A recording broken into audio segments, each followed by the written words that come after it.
Picture तो सालों से बाकी है, लेकिन शो तो अब शुरू होगा। বলিউডে যেন নতুন এক ঝড়।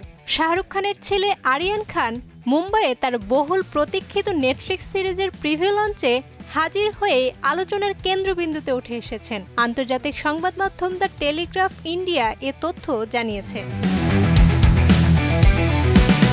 স্টেজে আসতেই দর্শক ও ভক্তদের চোখে মনে ভেসে ওঠে শাহরুখ খানেরই প্রতিচ্ছবি। কারণ আরিয়ানের হাঁটাচলা, কণ্ঠস্বর, আচার আচরণ, এমনকি তার স্টেজ প্রেজেন্সও যেন হুবহু তার বাবার মতো। সোশ্যাল মিডিয়ায় ভক্তরা একের পর এক পোস্ট করছেন, ভয়েস বাবার মতো, লুক বাবার মতো, বিহেভিয়ারও বাবার মতো। অবিশ্বাস্য, সে চেষ্টা করছেও না, অথচ একেবারে SRK 2.0 মনে হচ্ছে। প্রথমবার মঞ্চে উঠে কিছুটা নার্ভাস ছিলেন আরিয়ান।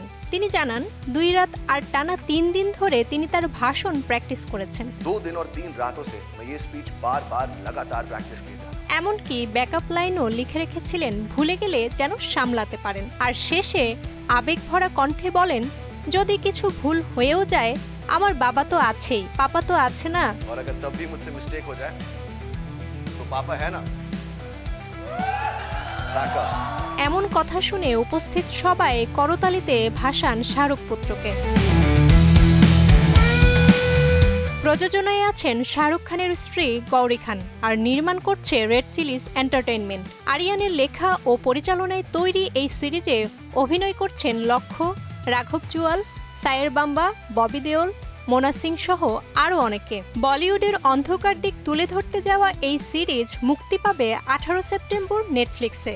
ভক্তরা বলছেন, এ যেন কেবল নতুন সিরিজ নয়, বরং কিং খানের উত্তরাধিকার গ্রহণের শুরু। জান্নাতুল মাওয়া, প্রজন্ম 24।